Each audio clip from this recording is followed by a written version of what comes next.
Office affairs அதிகமாக இருக்க இடம் பார்த்தா இந்தியா 2வது இடம் பிடிச்சிருக்கு மேம். ஸோ அவ்வளோ அஃபேர்ஸ் இருக்கு. ஒரு சில கேஸ் வந்து ஒரு இதை ஃபோக்கஸ் பண்ணி போவோம், ஆனால் சம்மந்தமே இல்லாமல் வேற ஒருத்தவங்க அதில் சிக்குவாங்க. ஆனால் அவருக்கு வந்து ஆஃபீஸில் வந்து தனியாக குவார்டர்ஸ் மாதிரி கொடுத்துருக்காங்க. அங்கே வந்து பொண்ணுங்க வந்துட்டு போகிறாங்க அப்படிங்கிற மாதிரி எனக்கு அங்கே பர்டிகுலராக யாராச்சும் ஒரு லேடி வருதான்னு சொல்லி கேட்டேன். அவங்க வந்துட்டு இல்லை, ஒவ்வொரு சமயம் ஒவ்வொரு லேடிஸ் வராங்க. எனக்கு தெரியும் மேடம், கண்டிப்பாக வந்து ஹஸ்பண்ட் தப்பு பண்ண மாட்டாருன்னு சொல்லி தெரியும். பட் இருந்தாலும் ஒரு கிளாரிஃபிகேஷனுக்காக ஸோ அவங்களோட ஒய்ஃபோட இடத்துல இருந்து பார்க்கும்போது அது வந்து நிச்சயமாக வந்து ஒரு ஃபேமிலியில் வந்து ஒரு பெரிய ஒரு பிரச்சனைகள் வரும் இல்லையா, அவங்களுக்குள்ளே இருக்கிற ஒரு பீஸ்ஃபுல் போகும். நம்மளுக்கு தெரியும் ஒரு அஃபேர் இருக்கிற ஒரு ரிலேஷன்ஷிப்பும் ஒருத்தர் வந்து ஒரு 10 பொண்ணுகள்கிட்ட பேசினாலும் பழகினாலும் இல்லை தோல்லையே கை போட்டு வந்தாலுமே வந்து அஃபேரோட இது பாடி லாங்குவேஜும் நார்மலாக இருக்கிறதும் எங்களுக்கு தெரியும். சைக்கலாஜிக்கலா பாதிக்கப்பட்டிருப்பாங்க. அப்போ அது எங்களுக்கு தெரியும். கேஸ் கொடுக்குறவங்கள்ட்ட ஏதோ பிரச்சனை இருக்கு, இது சாத்தியமே இல்லாத ஒன்றும் இப்படி எல்லாம் கற்பனை பண்றாங்க அப்படின்னு.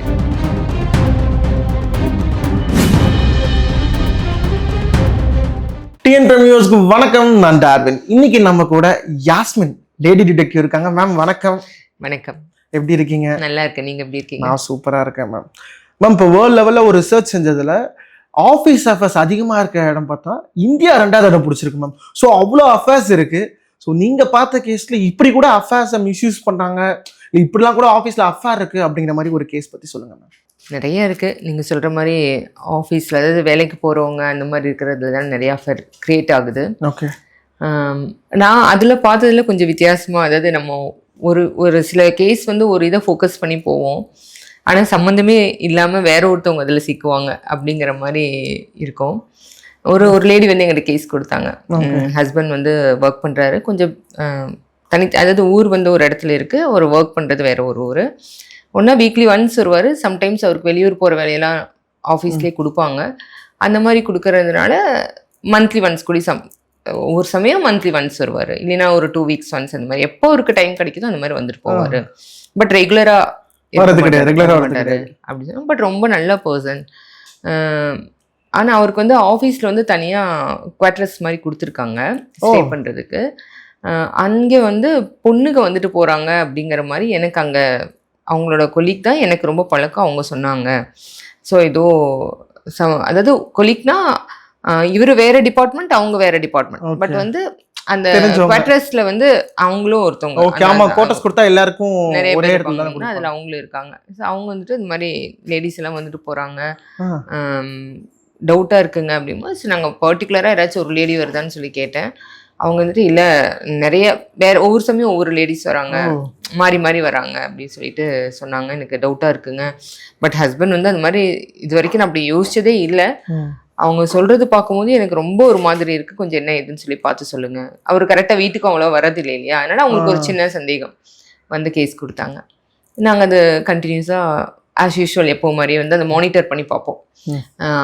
பர்டிகுலர் பர்சன் எங்கே போகிறாரு வராரு அப்படிங்கிறத பார்ப்போம். பார்க்கும்போது அவர் கரெக்டாக ஆஃபீஸ் போகிறது வர்றது, அஃபேர் இருக்கிற மாதிரி ஒரு சின்ன அறிகுறி கூட இல்லை. ரெகுலராக போயிட்டு வர மாதிரி தான். ஆமாம், ரெகுலராக போயிட்டு வராரு. பட் அவங்க சொன்ன மாதிரி வந்து அடிக்கடி வெளியூர் போகிறாரு. வெளியூர் போகும்போது அங்கே இவங்க சொன்னது வந்து அவங்க பர்டிகுலராக அவங்க வீட்டுக்கு யாரோ லேடிஸ் வராங்க போகிறாங்க அப்படின்னு. இவர் வெளியூர் போகிறாரு வராரு, ஒன்றும் அந்த அது சம்மந்தமான ஒரு மானிட்டரும் பண்ணி பார்த்தோம், அதுலேயும் எந்த சந்தேகமும் இல்லை. வேலை விஷயமும் போகிறாரு வராரு, அவ்வளோதான். நாங்கள் உங்களை கூப்பிட்டு ரிப்போர்ட் கொடுக்குறோம். இல்லை மேடம், நிச்சயமாக கிடையாது, அவர் வந்து ரொம்ப நல்ல ஜென்யூன் பர்சன் தான். அவர் பாட்டுக்கு அவர் உண்டு வேலை உண்டுன்னு இருக்காரு, வேலைக்கு ரொம்ப சின்சியர், வேலைக்கு போகிறாரு வராரு, அவ்வளோதான். வெளியூருக்கெல்லாம் போகிறாரு வராரு, இதை தாண்டி எதுவுமே கிடையாது அப்படின்னு.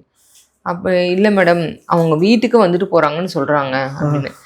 கண்டிப்பாக வந்து இவருக்கு பதில் வேறு யாரெல்லாம் மாறி போக முடியாது. ஏன்னா நாங்கள் அப்படியே அதாவது ரியலாக பார்க்குறோம், நேரடியாக நம்ம வந்து ஒருத்தவங்களை சர்விலன்ஸுங்கிறது ரியலாக மானிட்டர் பண்ணுறோம். அப்போ நாங்கள் இல்லை சொல்கிறோம், இல்லை மேடம் நீங்கள் இன்னும் கொஞ்சம் அதை கொஞ்சம் கண்டினியூ பண்ணி பாருங்க அப்படிங்கிறாங்க. எங்களுக்குள்ள ஒரு டவுட்டு, அவங்க சொல்கிறது வீட்டில் அப்படின்னு சொல்லி. சரி, வீட்டை சுற்றி என்ன நடக்குதுன்னு சொல்லி பார்ப்போம். அப்போ வீட்டுக்கு ரெகுலராக யாராச்சும் வராங்களா போகிறாங்களா. இவர் ஆஃபீஸ் போயிருக்க டைமில் வந்து யாராச்சும் இவருக்கு தெரிஞ்ச ஃப்ரெண்ட்ஸே யாராச்சும் கூட லேடிஸ் யாராவது கூட வரலாம், வீட்டுக்கு வரலாம், போகலாம். கண்டிப்பா. இப்போ நம்மளே இப்போ நான் இங்கே சென்னையில் வந்து வீடு எடுத்திருக்கோம் அப்படின்னா என்னோட ரிலேட்டிவ்ஸ் சம்டைம்ஸ் வந்து இங்கே வராங்கன்னா எங்கிட்ட கேட்பாங்க, நான் கீ கொடுப்பேன். ஆமா ஸோ அவங்க வருவாங்க, அவங்க யூஸ் பண்ணிட்டு போவாங்க. அந்த மாதிரி இருக்கிறது ஏதாவது ஆமா, யதார்த்தமா தப்பா யூஸ் ஆமா பண்றது. அந்த மாதிரி இருக்கிறது தப்பா இருக்குமோன்னு சொல்லிட்டு அந்த ஆங்கிள் பார்க்க ஆரம்பிச்சோம். ஸோ பார்க்க ஆரம்பிக்கும் போது தான் ஒரு ஷாக். அவரோட ஹையர் அஃபீஷியல் ஓகே. அவர் வந்து இவர் ஊருக்கு போகும்போது இவர் இல்லாத டைம்ல வந்து அவர் வந்து லேடிஸ் கூட்டு வராரு. ஓ ஸோ அவங்க வீட்டை வந்து யூஸ் பண்றாரு அவரு. ஓகே. ஸோ இதை பார்க்குறவங்க வந்து பொதுவா வந்து லேடிஸ் வராங்க, வீட்டுக்கு வராங்க, ஏன்னா வீடு அவரோட தான். ஆமா. ஸோ அக்யூரேட்டா அவரா என்னன்னு பார்க்காம ஒரு ஜென்ஸ் வீட்டுக்கு கூட்டு வராது, அப்போ அவரோட வீடு அப்படிங்கும்போது அந்த மாதிரி அவங்க பார்க்கும்போது 2-3 தடவை அது நடந்ததுல அவங்க அப்படி சொல்லியிருக்காங்க. ஓகே. ஸோ அவங்க சொன்ன விஷயமும் தப்பு இல்லை, பட் என்ன பர்சன் தப்பு, ஆளே வேற. ஆளே வேற. ஆமா. ஸோ இந்த மாதிரி ஒரு கேஸ் கண்டுபிடிச்சோம் நாங்க. இது சொல்றப்ப அவங்களோட ரியாக்ஷன் எப்படி இருந்துச்சு? ரொம்ப சந்தோஷமா இருந்துச்சு அவங்களுக்கு.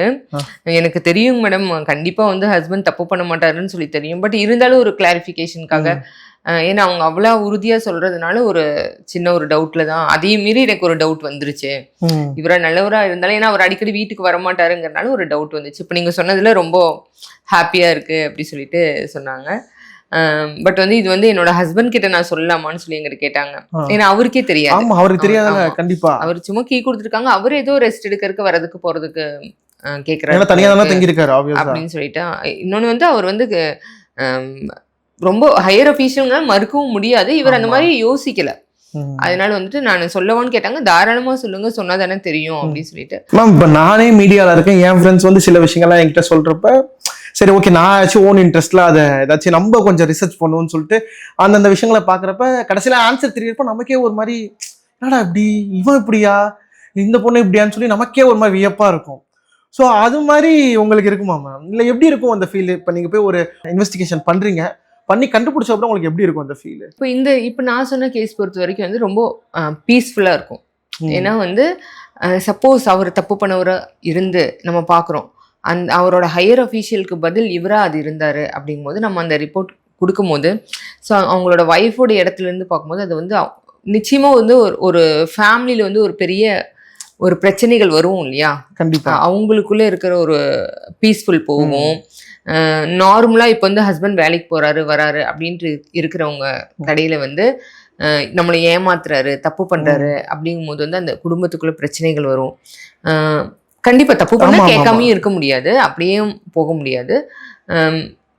அந்த மாதிரி வரும்போது வந்து எனக்குள்ள வந்து சப்போஸ் நெகட்டிவா வருது, கேஸோட ரிப்போர்ட் வந்து வருது அப்படிங்கும்போது மேக்சிமம் நெகட்டிவா தான் வரும். ஆனால் வரும்போது வந்து எனக்கு வந்து அது ஒரு மாதிரி இருக்கும்.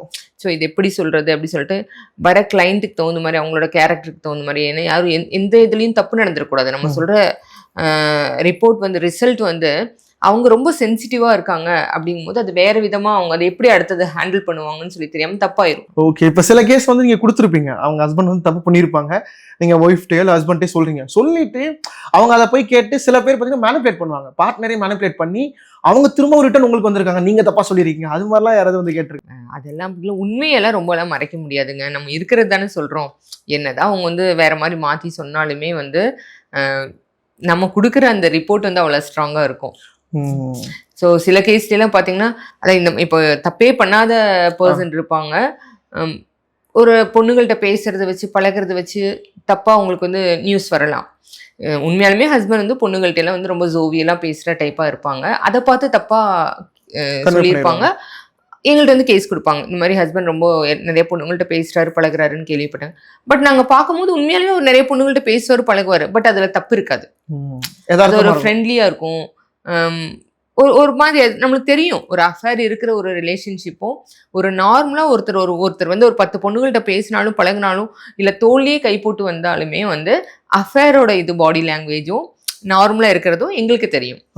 ஸோ அதுக்கு தகுந்த மாதிரி தான் நாங்கள் கரெக்டான ரிப்போர்ட் தான் கொடுக்குறோம். சில பேர் கேஸ் கொடுக்குறீங்க இல்லையா, ஃபர்ஸ்ட் ஒரு எப்படி சொல்றது, ஒரு டிவைட் பண்ணி தான் கொடுப்பீங்க, first state, second state, third state, final ஸ்டேட்னு கொடுப்பீங்க. இந்த 2 ஸ்டேட்டை வச்சு அவங்களே ஓகே அப்போ இதுவாக தான் இருக்குன்னு சொல்லிட்டு உங்கள்கிட்ட பேலன்ஸ் அமௌண்ட் தப்பு பண்றது இல்லைங்க. ஓகே. அப்படி பிரிச்செல்லாம் கொடுக்கறது இல்லை. ஏன்னா ஒரு கேஸ் பார்க்குறோம் அப்படின்னா பாக்குற பர்சன் முன்ன பின்ன எங்களுக்கு யார் என்னன்னு கூட தெரியாது. ம். திடீர்னு பாக்குறோம். ம். அவரோட ஆக்டிவிட்டிஸ் வந்து ஒரு 5 நாள் 10 நாள் பார்த்து இதுதான் சொல்லிட்டு முடிவு பண்ணிட முடியாது. எல்லா கேஸ்லயும் முடிவு பண்ணிட முடியாது. ஸோ ஒரு பார்க்குற ஒரு 2வது நாளும் 3வது நாளும் ஒரு பொண்ணு கூட பைக்ல போறாரு, இல்ல கார்ல போறாரு, இல்ல எங்கேயோ ஒரு பர்சனல் ஒரு சினிமா தியேட்டருக்கே போறாருன்னா அதை வச்சு நாங்க உடனே இன்னைக்கு உங்க ஹஸ்பண்ட் வந்து இங்க போயிருக்காரு அப்படின்னு சொல்ல மாட்டோம். ஓகே, டெய்லி அப்டேட் அது மாதிரிலாம் கிடையாது. கண்டிப்பா கொடுக்க மாட்டோம். ஓகே. ஏன்னா ஒரு பர்சனை வந்து அப்சர்வ் பண்றதுக்கு, அவங்கள புரிஞ்சுக்கிறதுக்கு, அவங்களோட ஆக்டிவிட்டிஸ் என்னன்னு எங்களுக்கு தெரிஞ்சுக்கிறதுக்கு எங்களுக்கே டைம் வேணும். ஸோ அதுக்குன்னு ஒரு டைம், ஒரு பீரியட் வச்சிருப்போம். ஒரு மினிமம் 15 days அது வச்சிருப்போம், இல்லை 1 month இந்த மாதிரி இருக்கும்.